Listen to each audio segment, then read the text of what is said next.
Boa noite. Está todo mundo me ouvindo bem? Tranquilo? Ótimo.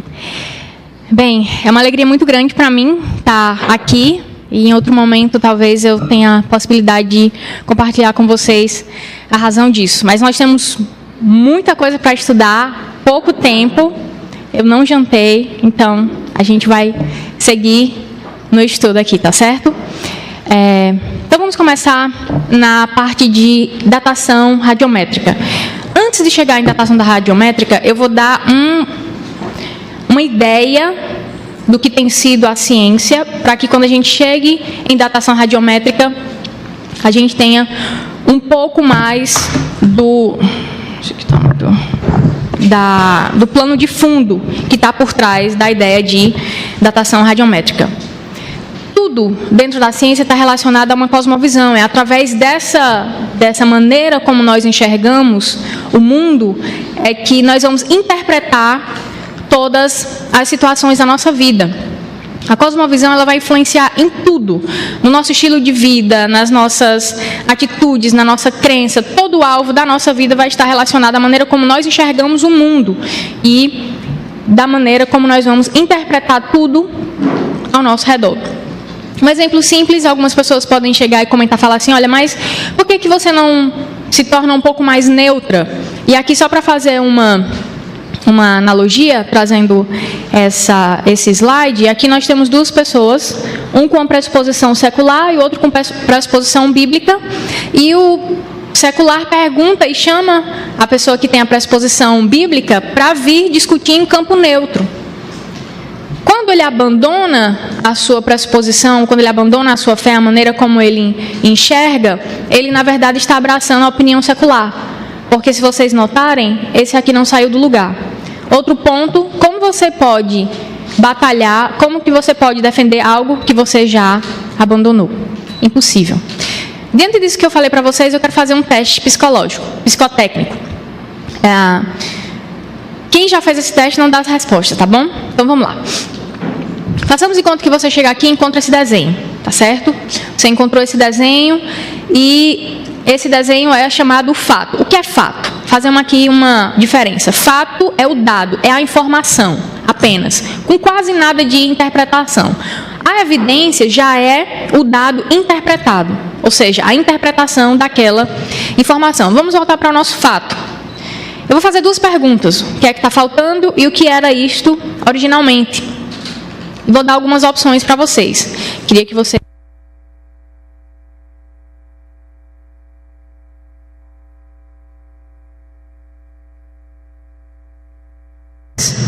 Correta. É, C. Mais alguém? Mais alguém? Na verdade, não é nada. Ele foi desenhado assim. As minhas perguntas induziram vocês a uma resposta. As opções que eu dei também induziram vocês a uma resposta. Ou seja, a interpretação de vocês foi induzida por mim. Eu consegui enganar vocês. A mesma coisa acontece no meio científico, porque algumas perguntas elas vão levar a conclusões erradas. Sempre tenham isso em mente. Conceitos errados levarão a conclusões erradas. Então vamos fazer aqui uma separação entre fatos e evidências, já testando um pouco o que a gente vai ver sobre a datação radiométrica. Só uma revisão, fato é a informação, é o dado, a evidência é a interpretação desse dado. Nesse desenho aqui, o fato é o osso, essa é a informação, esse é o dado, e a evidência são os 65 milhões de anos, porque ninguém trabalha com paleontologia e quando encontra um fóssil, chega lá e vê um rótulo dizendo assim, olha, esse fóssil é de 65 milhões de anos. Não, isso é uma interpretação de quem está fazendo o estudo dos fósseis. Por exemplo, ali no Grand Canyon, o que seria, no caso, o dado? O que seria o fato, a informação? O próprio Grand Canyon em si. E o que seria evidência? Milhões de anos. Aqui, essa aqui vocês já sabem. O que é fato? Todos os ossos. E o que é evidência? A interpretação dessa ossada. Então, de acordo com essas informações, vamos começar a interpretar um pouco mais, analisar um pouquinho mais as evidências que até agora nós temos, que vão levar sempre à evolução. Não sei quantos lembram dessa figura. Esse aqui é um dos livros que eu estudei durante o doutorado, não que eu estudei, mas que estava disponível para mim durante o doutorado. E eu vi esse desenho. Quantos vocês lembram dele?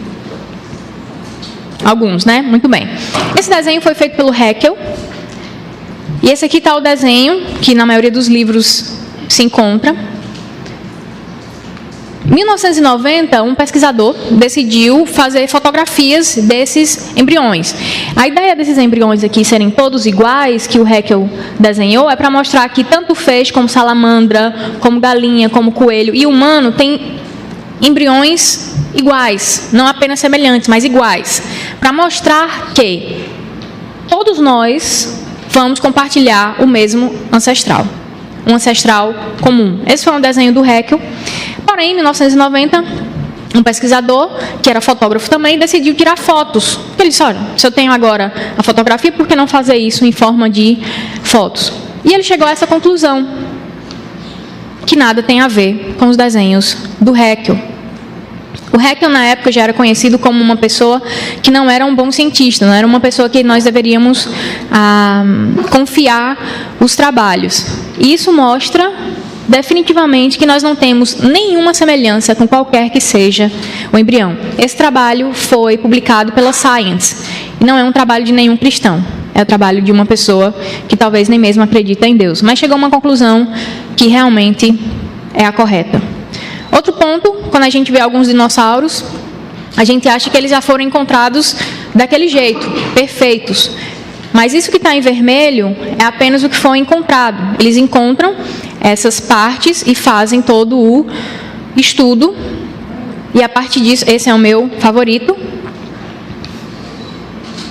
Ele tem 18 metros, para vocês terem uma ideia. Então, esse pedacinho e esse pedacinho fez com que os cientistas chegassem à conclusão que esse dinossauro era dessa forma. E quando nós falamos de vovó, coitada da minha avó, ela nem sabe disso, mas minha mãe está aqui e vai brigar comigo não. Quando nós estudamos sobre Lucy, quantos lembram de Lucy, já viram falar de Lucy? Sai muito nas reportagens, muito legal. Bem, o primeiro ponto que eu queria falar sobre Lucy é o joelho. O joelho de Lucy é um joelho de humano. Aí você fala assim, Gabriela, você não está falando muita coisa aí que está ajudando, não. Parece que você está complicando. Você está dizendo que tem uma carcaça aqui, que aparentemente é uma carcaça de moçada de primata, e você está dizendo que o joelho é de humano? Sim, eu estou dizendo que o joelho é de humano. Mas eu preciso também dizer a vocês que esse joelho ele foi encontrado 1 ano antes, em uma camada 80 metros abaixo de onde todo o resto do material foi encontrado. Então, fazendo uma analogia, eu gosto muito dessa analogia, vamos fazer de conta que hoje, quando a gente sair lá fora, a gente vai ver uma coleira de cachorro. Daqui a 1 ano, vocês vão subir para algum lugar, 80 metros daqui, eu não tenho muita noção de que lugar poderia ser esse. E, outro detalhe, a distância foi de quase 4 quilômetros, onde o joelho estava para o resto do material. Então, façamos de conta que você vai 4 quilômetros e sobe a algum lugar de 80 metros daqui a 1 ano e você vê um cachorro passando. Aí você diz, aquela coleira desse cachorro é dele. Faz sentido? Nenhum. Essas informações, infelizmente, não chegam até nós. A não ser que você vá estudar, que você pegue o material, que vá fazer todo o estudo. O segundo ponto que eu queria falar sobre Lucy é que o braço não tem todos os ossos, então fica impossível de você dizer qual é a estrutura anatômica da mão. Se é a mão de primata ou a mão de humano. Ok. O terceiro ponto é a pelvis. Eu tenho o vídeo, tem no YouTube também, mas quem tiver interesse depois pode me passar um e-mail, eu posso encaminhar para vocês, do vídeo do pesquisador mostrando como eles fizeram com a pelvis, porque a pelvis que eles encontraram era uma pelvis de primata.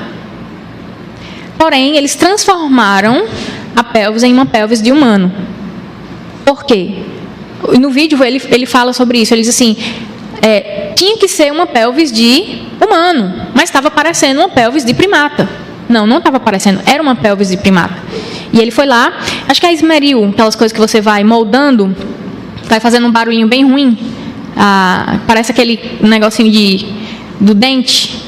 E eles foram moldando a estrutura da pelvis para que ficasse do tamanho da estrutura de um humano. Isso também não é correto, não é assim que se faz ciência, adulterando o material de trabalho. Muito bem, então a partir disso aqui, eles fizeram essa remontagem. Entendam aí, não tem mão, não tem pé ainda, a pelvis foi modificada, e eles chegam a essa conclusão. Como que eles sabem que o olho é olho de primata? A cor do olho é olho de primata? Porque se nem a caixa ocular foi preservada, nem o olho foi preservado, imagine a cor do olho. Segundo, a mão. Como que eles sabem que é uma mão de humano? Não foi preservado os ossos lá. Não tem osso preservado da mão. E nem tem como se saber se o osso era de mão de humano. E o pé também. E tem alguns desses, em alguns museus, que eles têm até uma coisinha, sabe, bem bonitinho na unha. Mas que bonitinho. Naquela época já tinha manicure para fazer unha deles. E você veja que eles simplesmente modificaram toda a informação para que quando a gente tivesse acesso a essa informação no jornal, na televisão, a gente achasse que realmente é um primata com características de humano. Porém, a informação paleontológica que nós recebemos não é essa. Mas bem, esse é apenas o Australopithecus, que está, segundo a evolução, dentro da nossa rede aí de ancestrais comuns. O Australopithecus parece que não ajudou muito, né? A gente já percebeu que ele não ajuda muito, nos mostrando que nós tivemos esse ancestral comum com os primatas. Vamos dar uma olhada no Ramapithecus? Bem, Ramapithecus, eles encontraram apenas essa parte e a partir disso eles fizeram o bicho todo. Tem uma paleontóloga que ela fala assim, ela diz que para fazer paleontologia você tem que ter muita criatividade. Tem que ter mesmo. Outro ponto é, aqui o homem de Piltdown, eles colocaram uma parte de homem, de esqueleto, da cabeça de um homem e de um orangotango, juntaram e fizeram disso um primata, com características de humano.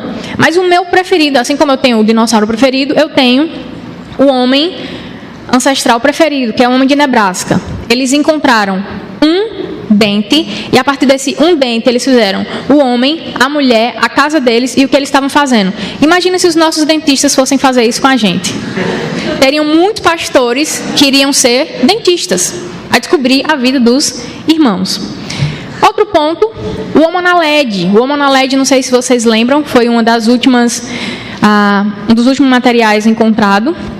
E o Homo naledi, eles chegaram à informação, o Lee Berger, que o Homo naledi ele estaria entre o Australopithecus e o homem, ou seja, seria um ancestral mais próximo ainda da gente.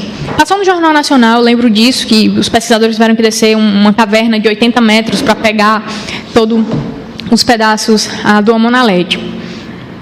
E aqui está a informação. Um ponto principal que eu queria falar com vocês é o tamanho do crânio do Homo naledi. É muito menor do tamanho dos crânios dos humanos mais antigos. E essa informação que eles fizeram aqui, eles nem pegaram ainda o tamanho do crânio do nordestino, né? Porque senão ia ser muito mais na proporção. Então, isso aqui está com as pessoas normais, não com os nordestinos, tá certo? Então, percebam que o tamanho da cabeça do Australopithecus ele tem uma cabeça parecida com o do Australopithecus, que é muito diferente. Não vou dizer que é a metade, não, mas muito perto da metade do tamanho dos outros homens mais antigos. Outro ponto também é a morfologia do dente. Não tem nada a ver o dente que foi encontrado do Homo naledi com a parte dos dentes do humano. Outra parte, os ombros. Os ombros são curvados, assim como as mãos. Isso é típico de primata que tem o hábito de se balançar nas árvores. Um ponto muito importante é esse. O Lee Berger, que é o chefe da pesquisa, ele não datou os fósseis. Não datou os fósseis. E ele disse assim, com base nos seus próprios pressupostos sobre o tipo de hominídeo, ele chegou à informação de que ele acredita que os ossos parecem com um bom ajuste entre 2 a 2,5 milhões de anos atrás, mesmo acreditando que esse material seja único. Então, se o material é único, eu não tenho condição de comparar isso com mais nada, porque ele é único. A própria frase dele é inconsistente. E ele coloca aqui, ele acredita, né, ateus com fé, isso é uma coisa muito importante da gente frisar, ele acredita que esses ossos têm entre 2 a 2,5 milhões de anos. Porém, agora esse ano, se eu não estou enganado, finalzinho do ano passado, simplesmente, quando ele datou o material, ele viu que o material tinha entre 236 a 335 mil anos. Ou seja, só o desmin do que ele achava antes que tinha, que era 2 milhões de anos, agora só tem 200 e pouquinho mil anos, segundo a datação deles. Então, essas informações, elas não chegam até nós. E a gente começa a perceber, quando a gente começa a estudar um pouquinho mais essa parte, que a ciência, ela não é tão precisa como se fala, como se entendem, como querem que ela seja. Ela tem vários pressupostos, várias falhas que estão permeando também esses pressupostos. E agora, quando a gente entra diretamente na parte de milhões de anos da Terra, a gente precisa fazer uma pergunta. De onde veio essa ideia de milhões de anos? Todo mundo fala em milhões de anos, mas de onde veio? Como foi que começou isso? Nicholas Steno, no século XVII, era um dos geólogos mais importantes da época. Ele acreditava numa Terra de 6 mil anos, acreditava no dilúvio de Gênesis, e ele acreditava nessa Terra bem jovem.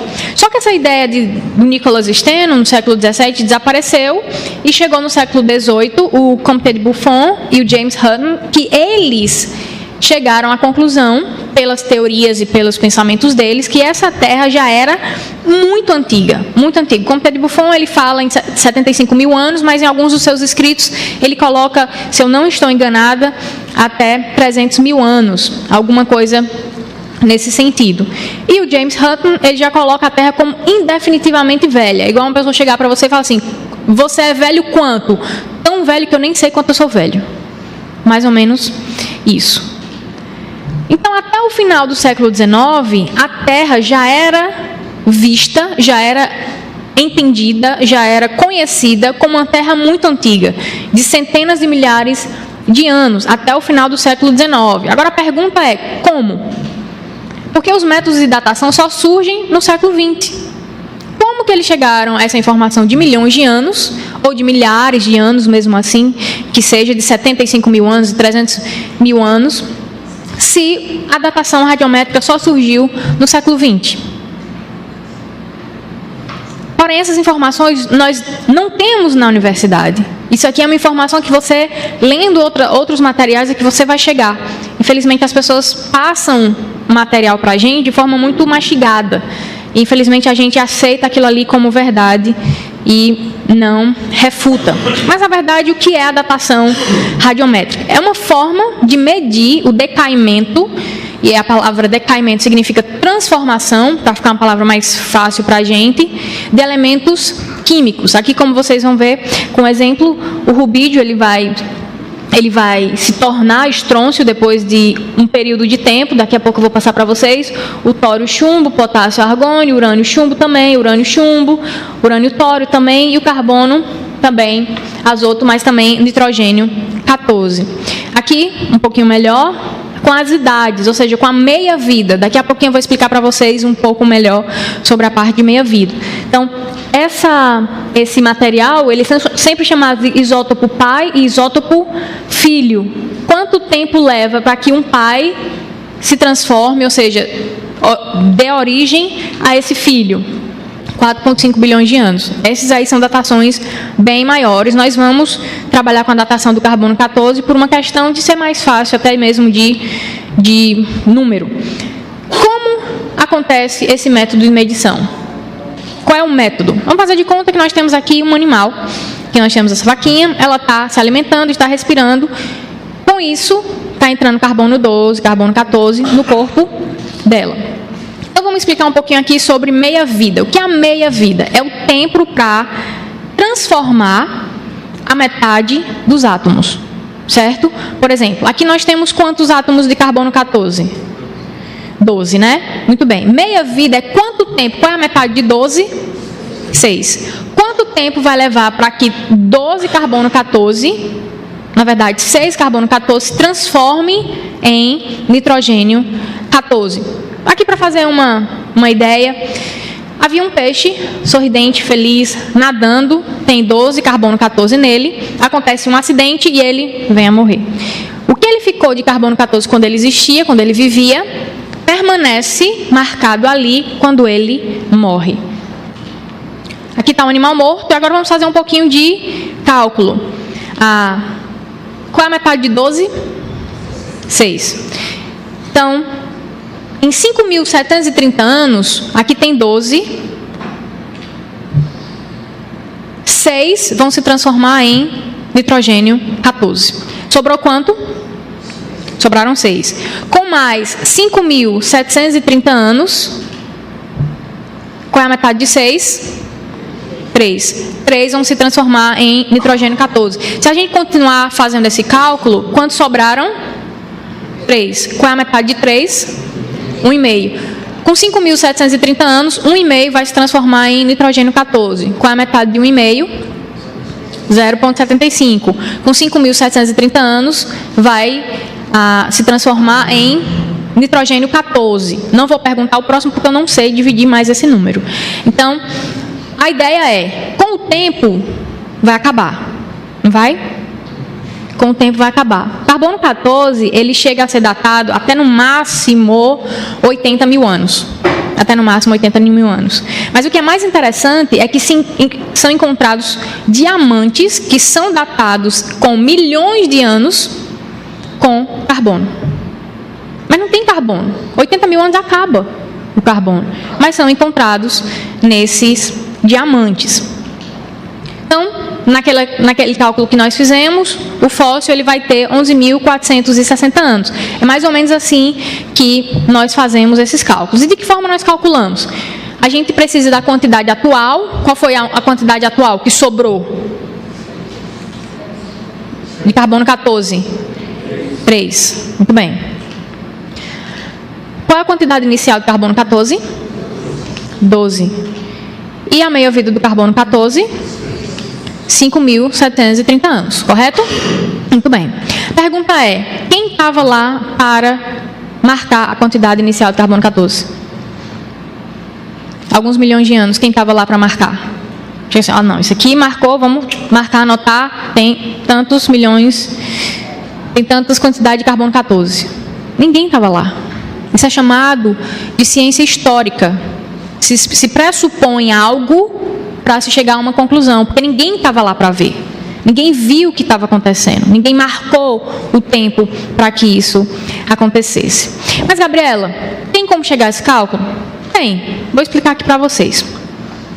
Há uma proporção de carbono 14, porque esse carbono 14 é radioativo, ele vai se transformar em nitrogênio 14, como eu mostrei para vocês, mas o carbono 12, ele não é radioativo, ele é estável, ele não vai mudar. Então, dependendo da quantidade que se tem de carbono 12, eles pressupõem que também tem de carbono 14. Aqui, como vocês podem ver, tem 100% de carbono 12 e tem 100% de carbono 14. Isso é uma pressuposição que eles têm. Alguns questionamentos. Como é que nós podemos provar que nenhum desses isótopos filhos, ou seja, o nitrogênio 14, foram adicionados ou removidos nesse intervalo de tempo? Tem como se provar isso? Não tem. Outro questionamento é, água percolante, difusão de gases, tudo que acontece na parte externa pode ter feito com que esse material tenha adicionado, ou seja, modificado. Até lugares onde tem áreas fontes, onde tem outros carbonos 14, podem ter ido para esse lugar. E aquela matéria que a gente está estudando ter carbono 14 que foi herdado de uma outra área, que é uma área chamada área fonte. Eles não têm como provar isso, não é eles, nós não temos como provar isso. Outro questionamento: como nós sabemos que a taxa de decaimento, que a taxa de transformação de elementos é constante? Como que nós sabemos? Eles sabem a partir de uma suposição que eles têm, que é o chamado uniformitarismo. O que é o uniformitarismo? Ele tem dois princípios, basicamente, que é o atualismo geológico, onde os acontecimentos do passado são resultado de forças iguais às de hoje. Então, eles acreditam que tudo que aconteceu no passado é igual ao que aconteceu hoje. Então, se isso está acontecendo hoje, aconteceu no passado de forma igual. Outro ponto é o gradualismo, ou seja, todos os acontecimentos geológicos são lentos e graduais. Isso é a base do uniformitarismo.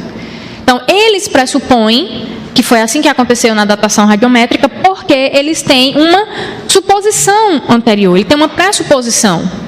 Ou seja, ele tem uma cosmovisão que está ajudando eles a interpretar aquilo daquela forma. E eu queria mostrar para vocês algumas formas da gente refutar ou então considerar a possibilidade de que isso não funciona dessa forma. Mais outros questionamentos. A variação de carbono 14 e carbono 12, será que não poderia ter sido diferente em algum momento da história da Terra? Hoje nós vemos que isso pode acontecer. Exemplo, acontecimentos drásticos podem mudar esse decaimento, essa transformação. Isso pode acontecer. Outro ponto: como os cientistas vão poder ajustar de forma precisa os cálculos que eles têm se as variações de isótopos nunca foram observadas ou registradas?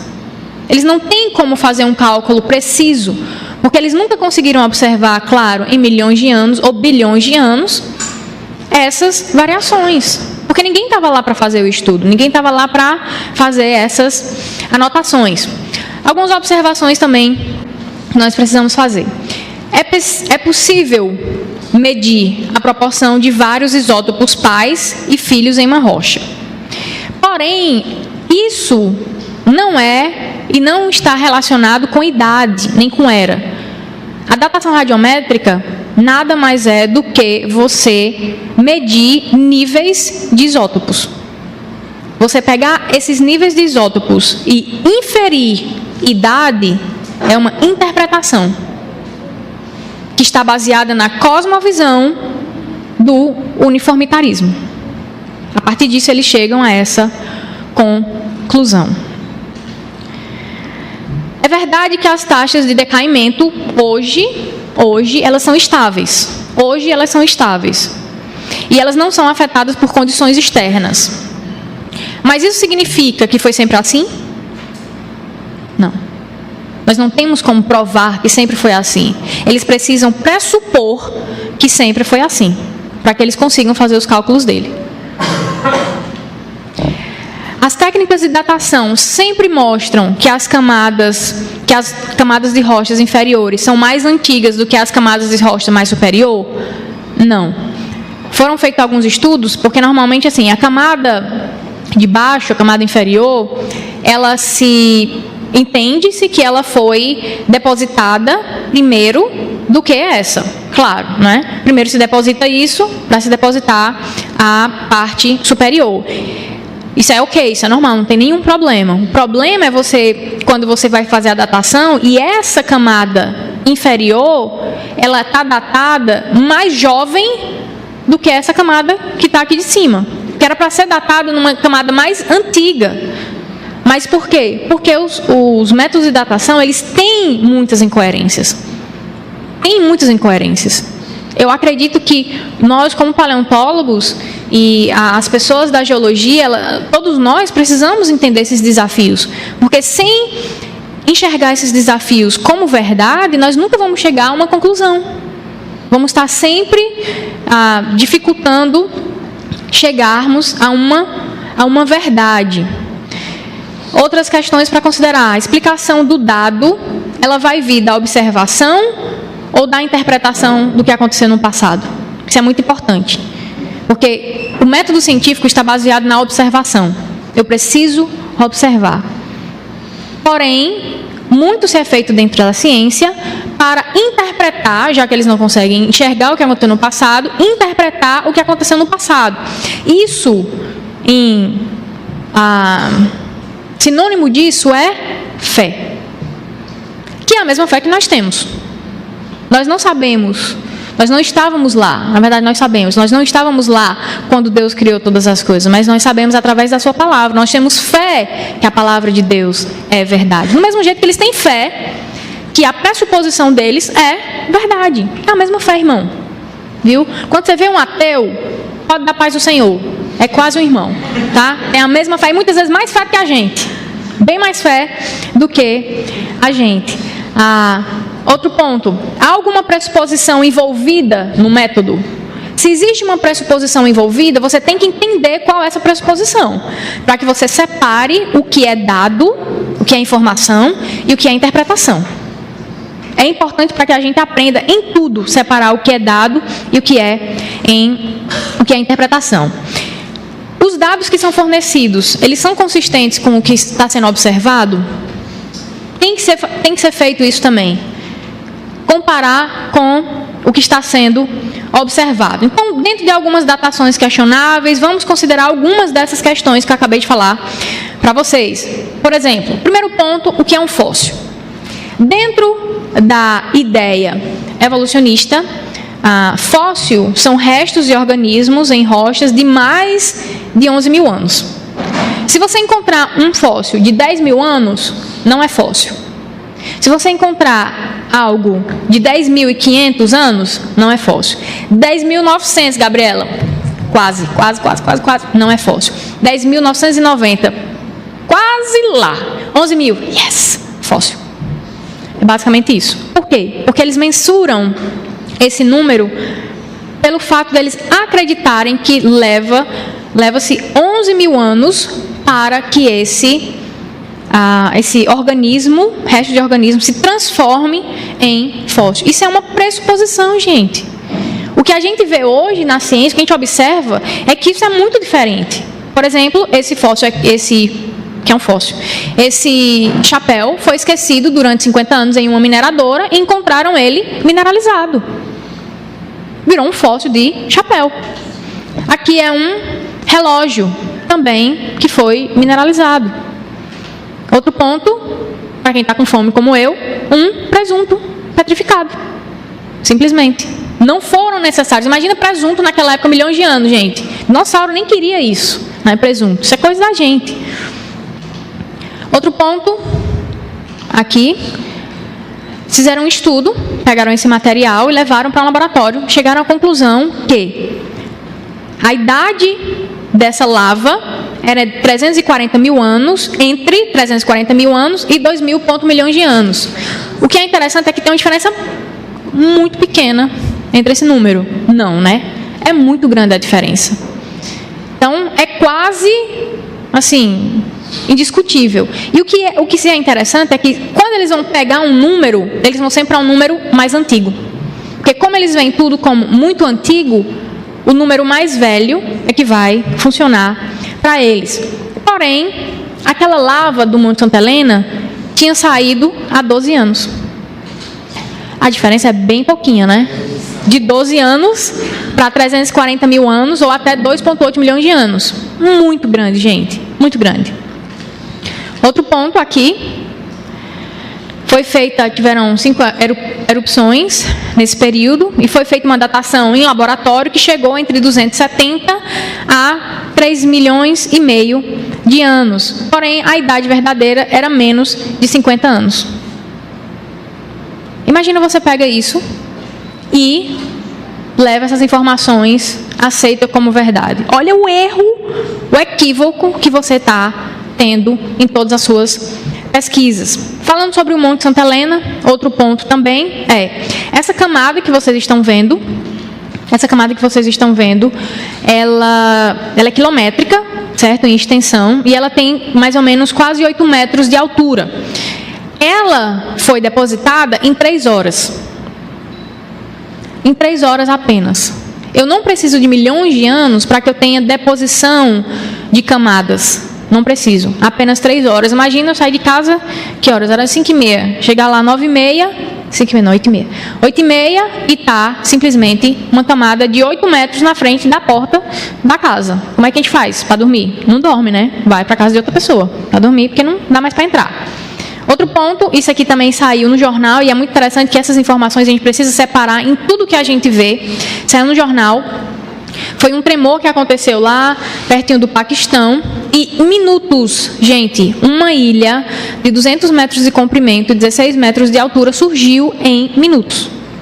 Vocês podem pesquisar isso, tá? Vocês podem pesquisar isso. Quem tirou a informação do jornal lá. Minutos. Eu não preciso de milhões de anos para se formarem ilhas. Eu não preciso. Aqui é mais uma foto. Outro desenho aqui. Foi deixado uma garrafa e uma estalagmite. A pessoa estava comentando e falando, olha, essa estalagmite, ela durou milhares de anos para se formar. E uma pessoa, mas e essa garrafa de Coca-Cola aí? Que já está quase do tamanho dele. E com certeza naquela época não tinha Coca-Cola, né? Eu não preciso disso. Tempo, gente, não faz nada. O que faz é processo. Tempo não vai fazer nada. Você pode ter milhões de anos, mas se os processos não estiverem funcionando, nada vai acontecer. Nada vai acontecer. Se você está em um ambiente que tem muitos minerais, eu não preciso de milhões de anos para que haja mineralização daquele material. Um ponto que eu queria ver com vocês, isso aqui não está ligado diretamente à geologia e paleontologia, mas é para a gente perceber como se há uma cosmovisão e a gente precisa separar isso do fato. Aqui está dizendo que, na época de Linneu, se vocês não sabem, mas Linneu ele era cristão, ele acreditava em Deus e conta-se a história de que ele começou a dar nome aos bichos, né? Que esse foi o trabalho que Linneu fez, porque ele leu na Bíblia que foi esse o trabalho que Adão teve de Deus. Deus mandou Adão dar nome aos bichos, e Linneu foi dar nome ao bicho. Até hoje nós estudamos na faculdade o tipo de nomenclatura do Linneu. Então eu estou mostrando aqui que na época de Linneu a diferença, a separação entre as espécies era com base em semelhanças. Hoje, depois de Darwin, é de acordo com as espécies ancestrais. O que foi que mudou? Apenas a cosmovisão. O dado é o mesmo, a espécie é o mesmo, o bicho é o mesmo. Apenas mudou a cosmovisão. E esse livro aqui não é livro de crente não, tá, gente? É o livro que eu estudei evolução na faculdade. Não tem livro melhor para falar sobre Deus e sobre criacionismo do que livro de evolução. Tá? Então, não tenham medo de estudar o material de vocês, não. Só aprendam a separar o que é evidência e o que é fato. Outro ponto, olha isso aqui. A ideia de evolução, como entendemos hoje, tem certas consequências importantes. Uma delas é que quaisquer duas espécies, leiam a palavra, devem. Ou seja, isso é cosmovisão imposta. Para você pensar como na ideia de evolução, você precisa pensar, você deve pensar que toda espécie, cada duas espécies tem um ancestral comum. Outra aqui, vou ler lá do início. Quando se faz uma afirmação sobre as relações de parentesco entre espécies, é necessário afirmar que um determinado grupo tem uma espécie ancestral comum exclusiva. Olha a outra palavra, é necessário. Se eu não fizer isso, eu não chego a essa conclusão. Isso é chamado de cosmovisão. Isto é indispensável, porque uma vez admitida, olha aqui a palavra admitida, eu preciso admitir algo. Uma vez admitida uma origem única da vida na Terra, quaisquer duas espécies terão ao menos uma espécie ancestral comum. Isso aqui é cosmovisão, gente. Isso aqui eu peguei no meu livro, novamente, meu livro de evolução da faculdade. A gente pode fazer muito bem isso, separar isso no nosso próprio material de estudo. Eu não preciso ler livros criacionistas, nós temos poucos, por enquanto. Nós vamos trabalhar para que tenhamos mais. Mas, está claro, alguns livros com essas informações aqui mostrando melhor o que eu queria passar para vocês. O que nós observamos, e que tem pesquisas e vários artigos nesse sentido, é a silicificação, que acontece, é um processo de fossilização rápida em árvores, em madeira. Aqui, para você ter uma ideia de quantas vezes eles falam a palavra rapidamente. no texto. Isso é um trabalho numa revista muito boa da área, né, da área de geologia. E aqui, quem desejar, eu tenho esse artigo, tá bom? Outra pesquisa que saiu, eles usaram um novo método para estimar a oxigenação da água do oceano, que tinha acontecido no passado. E os cientistas descobriram que a proporção, olha aquilo que eu tinha falado para vocês, de isótopos de urânio e tório, ou seja, de isótopos de pai e filho, mudaram dramaticamente no período de extinção do Permiano. Ou seja, acontecimentos drásticos podem mudar essa proporção entre isótopo pai e entre isótopo filho. Lembram lá, fazendo uma revisão do carbono 14, entre carbono 14 e nitrogênio 14. Eu tenho como essa proporção ser modificada se algum evento drástico acontecer. Eu tenho como ter essa informação, isso já está provado nos artigos. Então, eu acredito que todos nós que estamos dentro da ciência precisamos ter uma sensibilidade para ver as coisas realmente como são.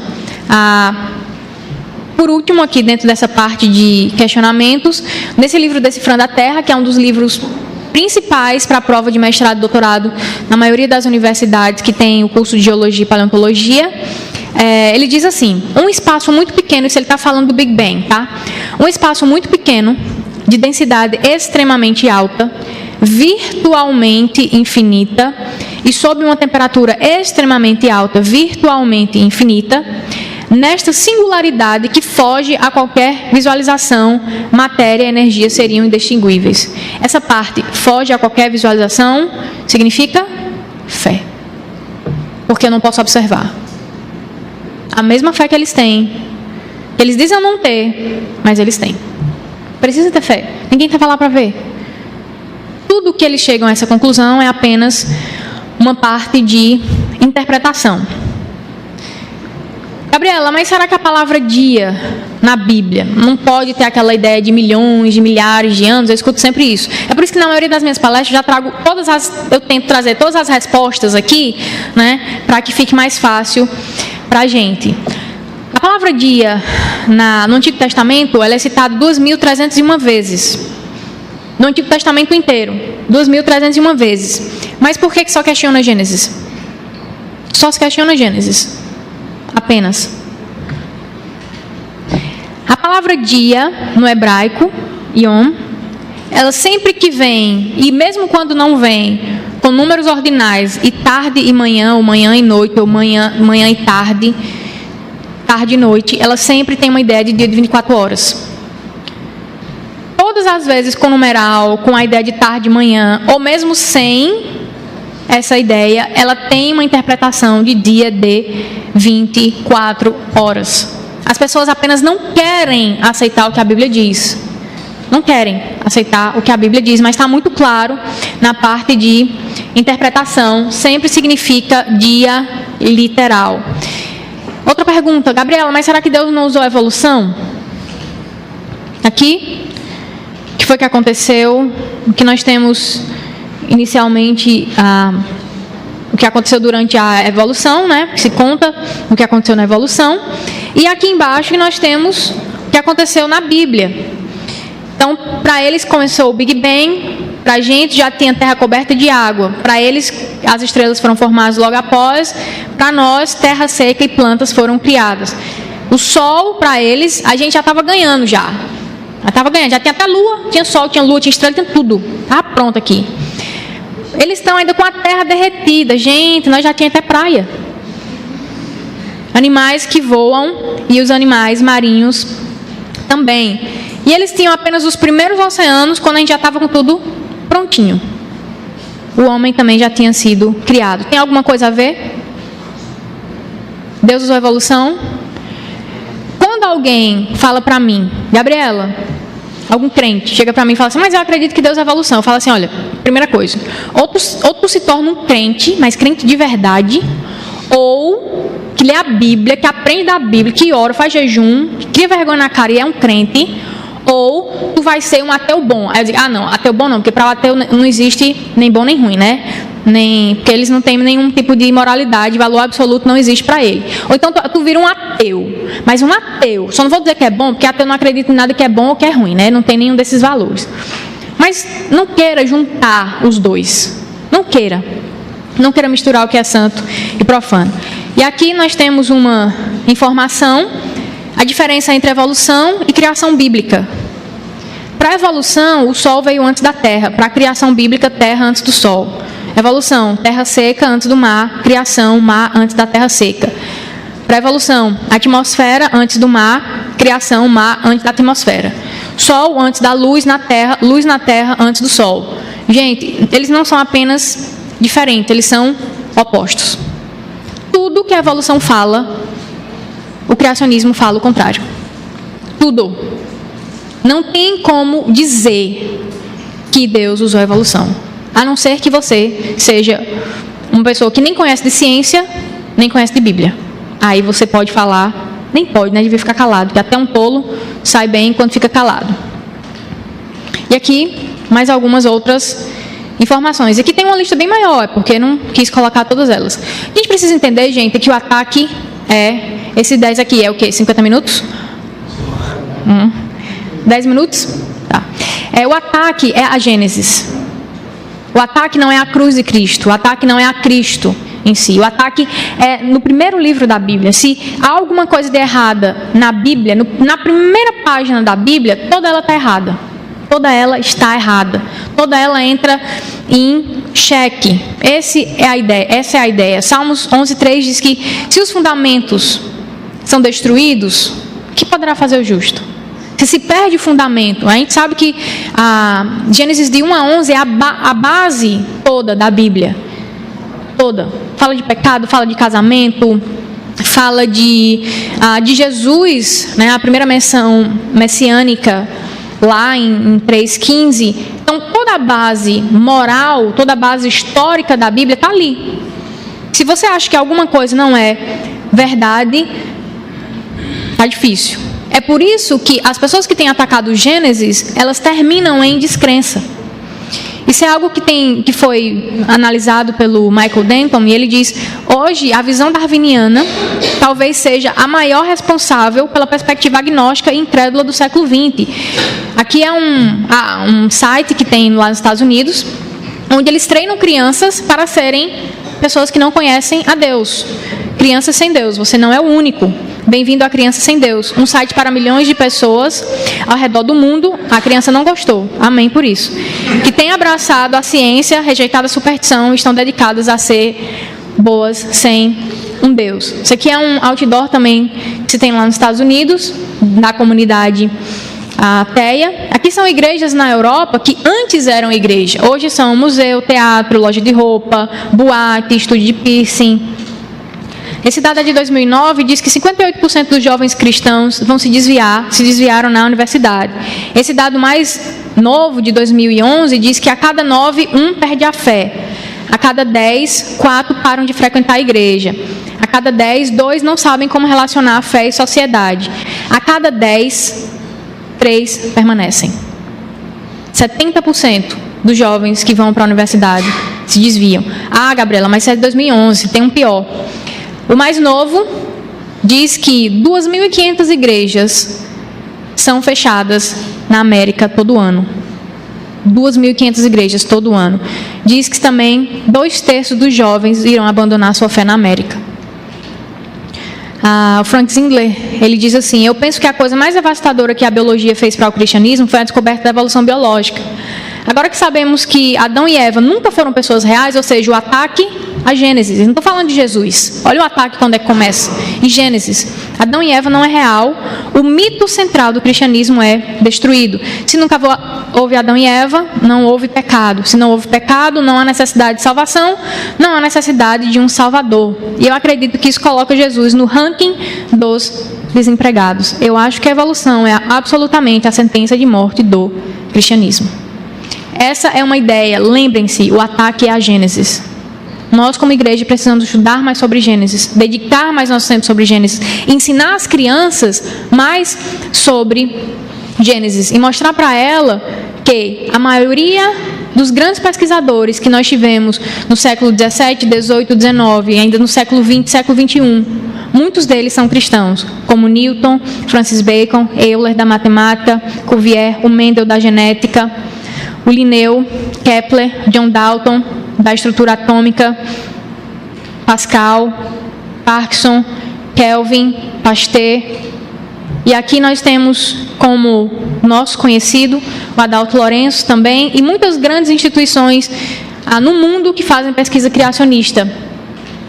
Tem o Museu Criacionista lá no estado de Kentucky, que é algumas fotos para vocês. E quem tiver precisar de mais informação, entra nesse site, tem um material fantástico lá para todos vocês pesquisarem, estudarem mais sobre esse assunto. Muito obrigada.